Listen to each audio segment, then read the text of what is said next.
13:22. Pasaba Jesús por las ciudades y aldeas enseñando y encaminándose a Jerusalén. Y alguien le dijo: Señor, ¿son pocos los que se salvan? Y él les dijo: esforzaos a entrar por la puerta angosta, porque os digo que muchos procurarán entrar y no podrán. Después que el padre de familia se haya levantado y cerrado la puerta, y estando fuera empecéis a llamar a la puerta diciendo: Señor, Señor, ábrenos. Él respondiendo os dirá: no sé de dónde sois. Entonces comenzaréis a decir delante de ti: hemos comido y bebido y en nuestras plazas enseñaste. Pero os dirá: os digo que no sé de dónde sois. Apartaos de mí todos vosotros, hacedores de maldad. Allí será el llanto y el crujir de dientes, cuando veáis a Abraham, a Isaac y a Jacob y a todos los profetas en el reino de Dios, y vosotros estéis excluidos. Porque vendrán del oriente y del occidente, del norte y del sur, y se sentarán a la mesa en el reino de Dios. Y he aquí hay postreros que serán primeros, y primeros que serán postreros. Hermanos, yo diría que prácticamente el hombre a través de los siglos ha estado tan consciente de su naturaleza espiritual que ha estado siempre indagando lo que hay más allá de la vida, o sea, el camino hacia el más allá. De hecho, si ustedes se dan cuenta, todas las civilizaciones han dejado un legado arqueológico de esas creencias o esas esperanzas que tenían de que no todo terminaba el día que una persona cerraba los ojos a este mundo. Los monumentos funerales a través de todo el mundo están ahí presentes. Conocemos de las pirámides de Egipto y nosotros sabemos que el hombre tiene una conciencia que le indica que hay algo que va mucho más allá de lo que es su presente aquí en la tierra. Un pensador, orador, filósofo, senador, fue, por así decirlo, edecán de varios emperadores romanos, Séneca. Decía que el día que una persona cerraba su vida aquí, o sea, que consideraba que era el último día de su vida, era cuando realmente comenzaba o nacía para la eternidad. Y él terminó inclusive suicidándose, un incrédulo con una conciencia plena de que había algo mucho más allá de este mundo. La conciencia le indica a todo hombre que sin lugar a duda va a tener que rendirle cuenta a Dios, que cuando termine su existencia aquí en la vida, en este mundo, pues va a tener que presentarse delante de su Creador. El apóstol Pablo lo decía de una manera muy clara: no os engañéis, Dios no puede ser burlado, porque todo lo que el hombre sembrare, mientras está aquí, dice, eso también segará. El que siembra para la carne, de la carne cosechará solamente corrupción, pero el que siembra para el Espíritu, del Espíritu cosechará vida eterna. Sabemos que del veredicto de la justicia divina, del juez solemne, el juez maestro, el juez universal de los cielos y la tierra, dependerá donde nosotros habremos de pasar la eternidad, o en salvación o en condenación. Y fíjense qué interesante que se le presenta la gran interrogante al Señor Jesucristo por parte de los que estaban con él allá. En el primer versículo, en el segundo versículo que leímos hoy, versículo 23, dice que alguien le dijo: Señor, ¿son pocos los que se salvan? En su conciencia de que hay un problema de eternidad y dos posibilidades, la de ser salvos o ser condenados, este hombre le pregunta: ¿son muchos o son pocos? En otras palabras, ¿quiénes son los que se salvan? Es la pregunta que le están formulando al Señor Jesucristo acá. Y esta pregunta es una pregunta que nosotros debemos hacérnosla con mucha seriedad. Cada uno de nosotros debe cuestionarse, porque ¿estoy o no estoy yo entre los que se salvan? ¿Quiénes son los que se salvan? Cuando yo me vaya a presentar delante del Señor, ¿seré recibido en su reino por una eternidad? ¿O por el contrario, seré excluido del reino de los cielos? No podré estar una eternidad juntamente con mi Creador. En la búsqueda del camino hacia la eternidad, los seres humanos se han congregado en diferentes grupos o denominaciones.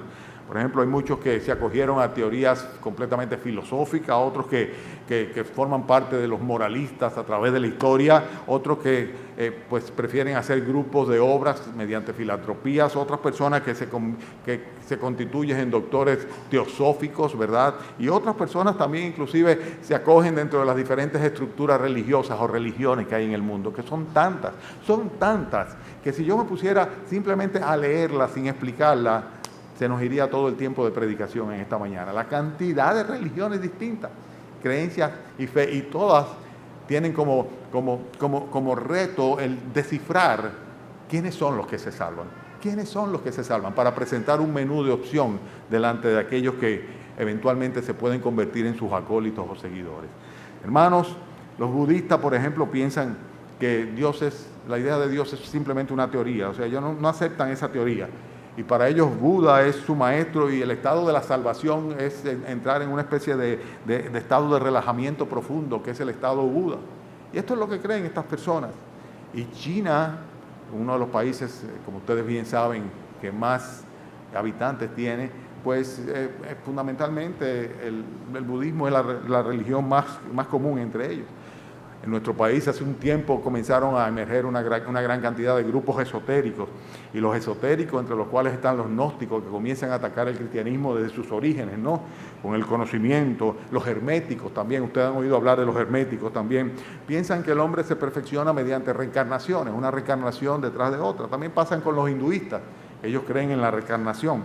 Y por esto la idea de Cristo o Jesucristo es nada más como una especie de concepto o estado en el cual una persona puede encontrarse, al cual debe aspirar o llegar. La idea de un estado Cristo, ¿no? Y nosotros vemos ciertamente que hay muchos que, como dicen ellos, que piensan que Cristo no es nadie en particular, sino que así como fue Cristo importante o ha sido Cristo importante para los cristianos, así también lo fue Buda, o lo fue Mahoma, o lo fue Juan el Bautista. O sea, son simplemente personas iluminadas, las cuales se han destacado y las cuales se convierten en modelo o ejemplo a imitar. Nosotros sabemos de los mormones, que tienen mucha presencia en nuestro país, mediante la construcción de templos que normalmente están vacíos, pero hacen una labor proselitista enorme, con sus corbatitas, andando por todos lados, con su libro del mormón en la mano. Que estos mormones creen en cuanto a la salvación, que es necesario bautizarse a través del bautismo mormón, e inclusive ellos practican el bautismo por los muertos, para que puedan ser salvos aquellos que murieron simplemente, sin tener la salvación. Y la salvación es el fruto de un obrar correctamente, conforme a los patrones que le indica la iglesia mormona. O sea, la iglesia mormona dice hay que obrar de tal o cual manera, y así es como la persona logra su salvación. Los testigos de Jehová, ustedes saben también que ellos creen que solamente la salvación es para los testigos y los testigos fieles. Y Jesucristo no es Dios para ellos. Jesucristo es simplemente una criatura creada por Dios, o una especie de Dios en miniatura, un hijo de Dios, pero no Dios mismo, una criatura de Dios también. Menosprecian la divinidad del Hijo. Consecuentemente, Jesucristo no es el que da la salvación, sino simplemente hay que acudir al Padre y hay que cumplir con lo que establece la iglesia de los testigos, o la congregación de los testigos de Jehová. Sabemos en cuanto a la salvación que la ciencia cristiana, que es aquella que intelectualiza todo, pretende que el pecado solamente es una ilusión de la mente mortal, o sea que el pecado no existe. Ellos niegan la existencia del pecado, no hay tal cosa como el pecado. Y si Cristo sirvió de algo fue simplemente para mostrarnos un camino. Pero la salvación se consigue cuando una persona es capaz de demostrar y convencerse a sí mismo de que el pecado no es real, que no hay consecuentemente condenación porque no hay pecado. Todo es relativo y todo es un fruto de la mente. Los de la ciencia cristiana, ellos piensan que practicando la ciencia cristiana es como la persona llegara a ser salvo más allá de esta vida. Los católicos romanos, ustedes saben que piensan que el pecado original pues se lava mediante el bautismo. O sea, el bautismo nos limpia del pecado original, y todo lo contrario a lo que dice la palabra de Dios. Jeremías, por ejemplo, dice: aunque te laves con lejía y amontones jabón sobre tu cabeza, dice Dios, la mancha de tu pecado estará siempre delante de mí. O sea que una persona no puede lavarse por cumplir con un ritual de los pecados, y consecuentemente la Iglesia Católica Romana nos está enseñando cosas que son falsas. Cuando dice que el perdón de pecados es administrado y suministrado a través de personas, de hombres, de los sacerdotes, que ellos son los que tienen el poder y la capacidad de perdonar pecados, pues sencillamente están usufructuando un poder que solamente le corresponde a Dios. Y cuando enseñan que la salvación es por buenas obras, que depende de lo que tú hagas y que tú tienes que cumplir con los sacramentos para poder ser salvo, están pareciéndose mucho a los musulmanes. O sea, los musulmanes, el islamismo, enseña que fundamentalmente hay que cumplir buenas obras y seguir los 5 pilares de la fe musulmán, que son la profesión de fe, la oración, la limosna, el ayuno y también la visita a la Meca, por lo menos una vez en su vida. O sea que cumplir con una serie de preceptos y obras es lo que enseñan tanto los católicos romanos como los islamitas. Consecuentemente, ellos definen su fe a su manera, o la fe a su manera, aunque dicen que la salvación es creyendo, ¿verdad? Pero es creyendo lo que ellos dicen o quieren que se crea. En el caso de los carismáticos, que lo conocemos, una ramificación que no solamente abarca a los católicos, sino también a muchas denominaciones evangélicas, la filosofía es la siguiente: Dios es amor, Dios no va a dejar que nadie se condene, porque Dios es un Dios bueno y Dios es misericordioso. ¿Y por qué Dios va a permitir que nadie se condene si Él nos creó y Él está aquí con nosotros? O sea, ¿quiénes son los que se salvan? Pues es una respuesta muy fácil: todo el mundo, porque Dios es bueno y simplemente Dios habrá de salvar a unos y a otros, salvo que tú tengas eventualmente un pecado tan grave, el cual no se define del todo. El hecho es que amar a Dios es suficiente, y si tú dices que tú amas a Dios, Dios es amor y tú no tienes problema. La respuesta es muy fácil para los carismáticos. Hay una serie de personas que son tradicionalistas, que lo que dicen es simplemente: bueno, si mi abuelo fue limpiabota, mi papá fue limpiabota, pues yo también voy a ser limpiabota, ¿no? Y si consecuentemente yo me quedo en la religión que yo seguí, yo me muero como limpiabota, porque eso es sencillamente lo que hemos sido todos tradicionalmente. Este tipo de personas lo que hacen es seguir a la mayoría, ¿ok? Como viven en la República Dominicana y todos siguen una religión, pues siguen esa religión, pero si tú le cuestionas, realmente no profesan tal religión porque ni la conocen muchas veces ni mucho menos la practican. Entonces son nominalmente, por tradición, tal vez católicos romanos, pero realmente no tienen ningún tipo de conocimiento, y cuando muchas veces tú lo confrontas con doctrinas fundamentales que tienen que ver con en cuanto a la salvación, lo que dicen: no, yo en eso no creo. Que yo tengo que depende de que yo le confiese mi pecado a un cura para que no, yo no creo en eso. Bueno, pero entonces no eres católico. No, yo no creo que es necesario la extrema unción o que hay que ir a comulgar o que el bautismo. Yo no creo, entonces no eres católico, aunque profesas serlo, no lo eres. Pero esto es lo que nosotros vemos muy frecuentemente, sobre todo en nuestra sociedad. Ahora, hay una posición todavía más cómoda que todas ellas, ¿verdad? Que es de aquellas personas que son moralistas, simplemente moralistas. Aquellas personas que dicen: cualquier camino es bueno, todos los caminos llevan a Dios. Todos los caminos llevan a Dios, así como todos los caminos llevan a Roma. Lo importante es que tú tengas tu conciencia tranquila. ¿Cuántas personas no dicen eso? Consecuentemente somos abiertos, no importa la religión, no importa el que tú creas, no importa el concepto que tú tengas de Dios, ¿entiendes? Simplemente haz bien, ten tu conciencia tranquila, no le hagas mal a nadie y no hay problema, porque tú, sin lugar a dudas, vas a ser salvo, vas a entrar en la eternidad por la puerta grande. Todas estas cosas son falacias, ciertamente. ¿Qué dice la palabra de Dios en cuanto a estos enfoques? Muchas cosas, hay muchos versículos bíblicos que citan en cuanto a eso. Por ejemplo, la palabra de Dios habla del corazón, ¿verdad? ¿Y qué dice Jeremías en el capítulo 17, versículo 9 en cuanto al corazón? Dice: engañoso es el corazón y perverso más que todas las cosas. Entonces, el que se está llevando de su corazón, del que se está llevando de no tener ningún tipo de carga en su corazón, de carga de conciencia, la persona que se está llevando de su amor o sus sentimientos, es una persona que está completamente dentro de una falacia, porque Dios dice: solo yo conozco el corazón, yo soy el que escudriña la mente, yo soy el que prueba el corazón. Lo dice la palabra de Dios en este pasaje de Jeremías. Cuando habla de la conciencia, por ejemplo, en 1 Corintios, el apóstol Pablo, en el capítulo 4, versículo 4, Pablo dice: aunque de nada tengo mala conciencia, decía él de sí mismo, decía: aunque de nada tengo mala conciencia, dice, no por eso estoy justificado, pero el que me juzgue es el Señor. En otras palabras, pues, yo no creo que haya hecho nada malo, pero yo sé que eso no es suficiente, porque el que me va a juzgar es el Señor. El que me va a juzgar es el Señor. Y esto es lo importante, que tarde o temprano tú y yo nos vamos a presentar delante del Señor. Y el juicio infalible, inequívoco, certero y seguro de Dios es el que va a pesar sobre nosotros. Por ejemplo, ¿qué dice la Biblia en cuanto a las buenas obras? En cuanto a las buenas obras, la Biblia dice: porque por gracia sois salvos por medio de la fe, y esto no de vosotros, sino que es un don de Dios, no por obras, para que nadie se gloríe. Efesios capítulo 2, versículo 8 y 9, lo recuerdan ustedes, ¿verdad? Sin embargo, ¿cuántas religiones se basan fundamentalmente en el proceder o el obrar de las personas? ¿Qué dice la Biblia en cuanto al amor de Dios?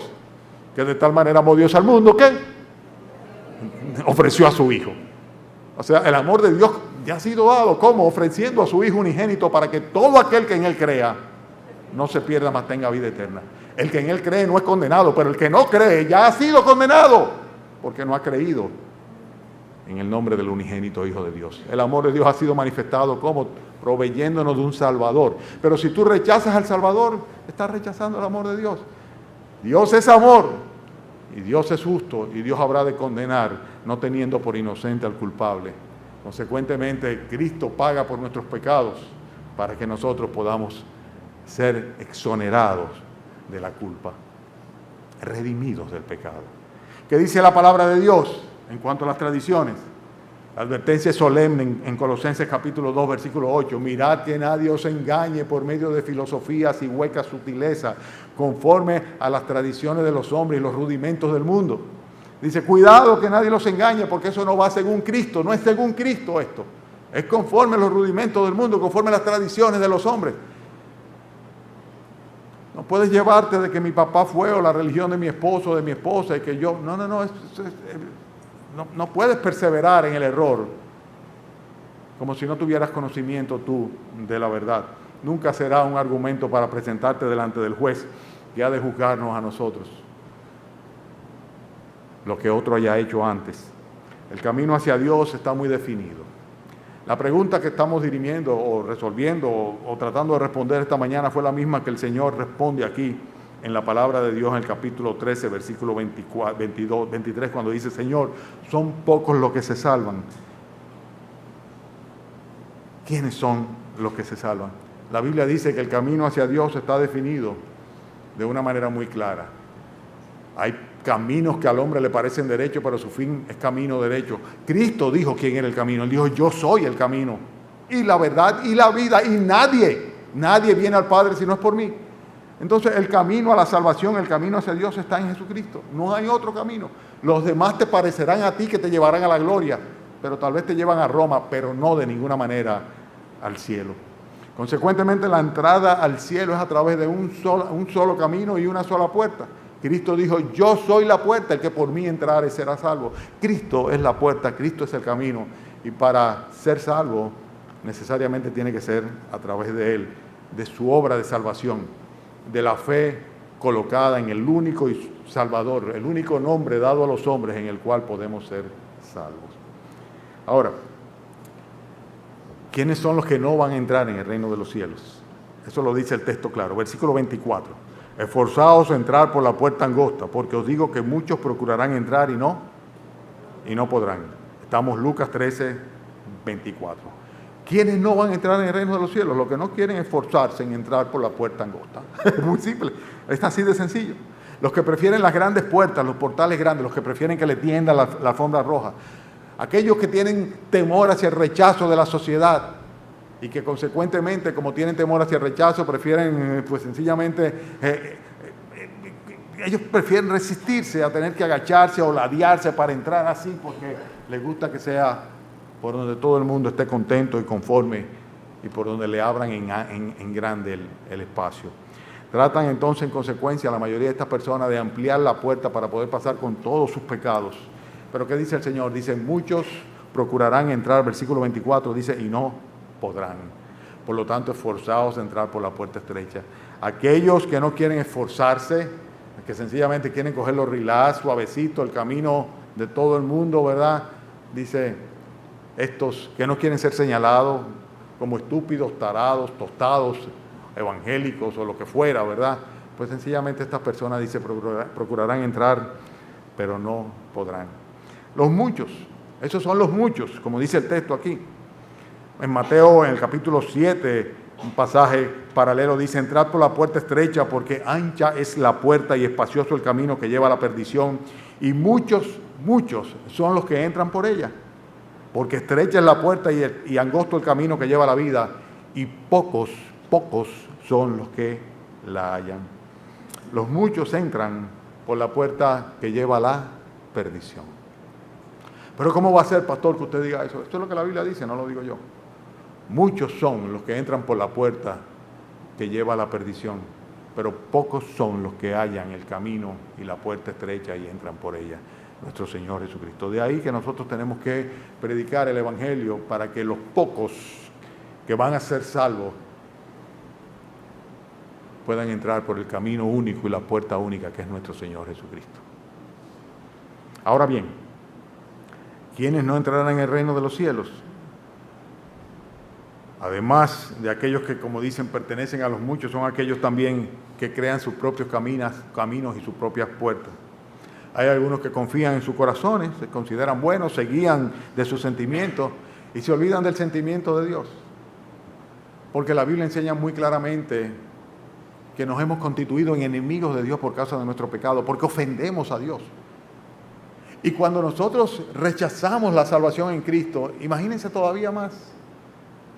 Cuán grave, luego que Él entregó a su Hijo unigénito para que nosotros pudiésemos ser salvos y nosotros sencillamente desechamos la gracia, el favor y la misericordia de Dios.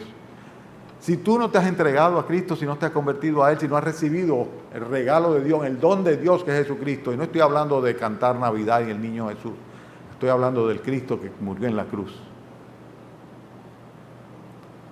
Tú estás rechazando a Dios, estás hiriendo sus sentimientos. Pero tú crees que los sentimientos tuyos tal vez son los únicos importantes. El camino del corazón, así como el camino de la conciencia, no nos llevará de ninguna manera a la eternidad. No seremos salvos por guiarnos de nuestra conciencia. Es muy claro esto. La Biblia dice muy por el contrario, que nuestra conciencia llega al punto tal en que nosotros, habiendo entendido el juicio de Dios y que los que practican el pecado son dignos de muerte, no solamente somos capaces de pecar y hacer el pecado, sino que también nos complacemos con aquellos que lo hacen. Estoy citando o parafraseando a Romanos capítulo 1, versículo 32. O sea que no podemos llevarnos del corazón, no podemos llevarnos de nuestra conciencia, como no podemos llevarnos tampoco de nuestras buenas obras. Porque nuestras obras, dice la Escritura, que son como trapos de inmundicia delante de Dios. Algo desechable completamente. Si pudiésemos ser salvos por ser buenos, entonces ¿para qué vino Cristo? ¿Para qué murió en una cruz? Por demás, completamente murió Cristo. Pero hay tantas personas que prefieren las autopistas, o sea que prefieren sencillamente el camino espacioso que lleva a la perdición, como dice en Mateo. Y lo prefieren, ¿saben por qué? Porque lo que buscan es su comodidad. Dicen, bueno, mientras no se metan conmigo, que cada quien tenga su religión. Son personas que no aman la verdad pura y simplemente. Y como no aman la verdad, lo que hacen es esconder su cobardía, cerrando los ojos y los oídos a la palabra de Dios y perdiéndose en las multitudes. Pero la pregunta sigue en pie. ¿Quiénes son los que se salvan? Y ellos no están de ninguna manera incluidos entre los pocos que hallan el camino a la vida eterna. Aquellas personas que se autotitulan cristianos. Fíjense en Mateo 7, versículos 23 y 24, específicamente versículo 22. Dice, muchos son los que me dirán en aquel día, Señor, Señor, no profetizamos en tu nombre, y en tu nombre echamos fuera demonios, y en tu nombre hicimos muchos milagros. Y dice el texto de la Escritura que el Señor dice, entonces le declararé, apartaos de mí, nunca os conocí. ¿Saben lo que es eso? Pero si yo era cristiano, yo era de lo que decía, yo era de lo que sazonaba las obras y los milagros que tú hacías. Inclusive yo mismo llegué a hacer milagros. ¿No te recuerdas, Señor, aquel día que yo te oré para que tú bendigas? Tú lo hiciste, Señor. Y la vez que estaba fulano, dice, nunca os conocí, apartaos de mí, hacedores de maldad. Tantos se autotitulan hijos de Dios sin haber recibido a Cristo. Mientras que la Escritura dice que solamente aquellos que reciben a Cristo por la fe son los que son hechos hijos de Dios. Los demás son simplemente criaturas de Dios. Tu relación con Dios es de una simple criatura hacia su Creador, a menos que hayas venido a ser hecho un hijo o una hija de Dios por medio de la fe en el Señor Jesucristo a través de la enseñanza de su palabra. Consecuentemente, el hecho de que tú te bautices no es lo que te va a hacer cristiano. Dentro de 2 semanas, aquí van a introducirse debajo de este púlpito, en el agua bautismal, un grupo de ustedes. Si no tienen a Jesucristo ya en su corazón, si no han sido espiritualmente bautizados en el Espíritu Santo, si no han nacido de nuevo, muriendo a una vieja vida para vivir una nueva vida en Cristo, sencillamente es un ritual que no tiene sentido ni significado, porque no les aporta nada adicional a su salvación, sino que es una manifestación de obediencia por fe al mandato de Dios. ¿Saben algo? Una persona que dice que se convirtió a Jesucristo y no se quiere bautizar, no se ofenda conmigo, es un mentiroso. Es una persona mentirosa. Porque si en algo tan sencillo como cumplir un precepto bíblico de bautizarse en el nombre del Señor Jesucristo, del Padre, del Hijo y del Espíritu Santo, no somos capaces de obedecer, ¿habremos obedecido ya al llamado del Evangelio a un arrepentimiento y una entrega incondicional y total de nuestras vidas, alma, cuerpo, mente y corazón a Dios? ¿Quién lo cree? ¿Quién lo cree? Ha habido una verdadera rendición de todo nuestro ser delante del Salvador y del Creador, suplicándole por misericordia y gracia cuando sabemos que no merecemos otra cosa que juicio y condenación. Si no somos capaces ni siquiera de obedecerle en lo más sencillo, que es decir delante de su pueblo, en su iglesia, yo soy uno de ustedes porque Cristo vino a mi corazón, perdonó mis pecados y me dio una nueva vida. Es un mentiroso. El que profesa ser cristiano y no se bautiza bíblicamente por inmersión es un mentiroso, pura y simplemente, es un mentiroso. Pero de eso no es que se trata. Estamos cuestionando o viendo la respuesta del Señor a la pregunta que le hicieron. ¿Son pocos los que se salvan? Y ciertamente, no todos se salvan. Así como no son salvos aquellos que prefieren las autopistas, el montón, aquellos que se autotitulan cristianos sin serlo, que tienen sus propios caminos para llegar al cielo, o aquellos que están confiando en su conciencia o en su sentimiento. Así, nosotros podemos decir que no van a ser salvos de ninguna manera aquellos a los cuales Dios le haya cerrado la puerta. Ustedes lo ven ahí en el versículo 25, ¿verdad? ¿Qué dice el Señor? Después que el padre de familia se haya levantado, ¿y qué? Dice, y cerrado la puerta, y estando afuera empecéis a llamar, diciendo, Señor, Señor, ábrenos. Él respondiendo os dirá, no sé de dónde soy. Dios cierra la puerta. Dios cierra la puerta. Llega un momento en que Dios dice, ya. Ya. Y hay dos maneras como Dios cierra la puerta. Una, como leíamos esta mañana, endureciendo el corazón de Faraón. Y cuando dice la Escritura en Romanos que el Señor endureció el corazón de Faraón, dice, ahí no había ninguna posibilidad para el Faraón. Porque sencillamente él estaba dispuesto a manifestar en él su poder. Dios iba a manifestar a través del Faraón su poder a todos los hombres, liberando a su pueblo de Egipto. Y endureció el corazón de Faraón de manera que rechazara la palabra de Dios. Y no importa que tú estés en una congregación, si el Señor ha endurecido tu corazón, si cerró la puerta de tu corazón, no hay quien abra. Donde Él abre nadie cierra, dice la Escritura, y donde Él cierra nadie abre. Pero la otra manera como Dios cierra la puerta es muy simple y todavía más fácil de ilustrar. Cuando Él dice, se acabaron tus días sobre la tierra. Luego de la muerte no hay esperanza. Dice la Biblia que hay esperanza para todo aquel que está vivo. Pero después que una persona muere, ya no hay más que hacer. Ya no hay absolutamente más nada que hacer. Ya el Señor dijo, se acabó tu oportunidad. Si rechazaste la salvación que yo te ofrecí, ya no hay más nada que hacer. Y ciertamente no se van a salvar aquellos a los cuales el Señor les cierre la puerta. Dice la palabra de Dios que luego que la puerta esté cerrada, por más que querramos, no sé de dónde sois, es la respuesta del Señor. La conclusión del mensaje es muy sencillo. ¿Quiénes son los que sí se salvan? Porque no acabo de decirlo. Aunque sí lo he dicho, pero no lo he dicho. Ustedes saben quiénes son los que sí se salvan. También está tan claro en la palabra del Señor. Mateo capítulo 7, versículo 21. 20 y 21 dice el Señor, no todo el que me dice Señor, Señor, entrará en el reino de los cielos, sino el que hace la voluntad de mi Padre que está en los cielos. El que hace la voluntad del Padre. Y es muy interesante esto, porque cuando le preguntaron al Señor Jesucristo cuál era la voluntad del Padre, Él dijo muy simplemente, esta es la voluntad del que me ha enviado, que todo aquel que ve al Hijo y cree en Él, no se pierda, mas tenga vida eterna. La voluntad de Dios es que todos veamos en Jesucristo al Salvador, a Dios hecho hombre, y creamos en Él, confiemos en Él, y de una manera absoluta y total recibamos el perdón y la salvación que Él nos ofrece, para que tengamos entonces la vida eterna. ¿Quiénes son los que se salvan?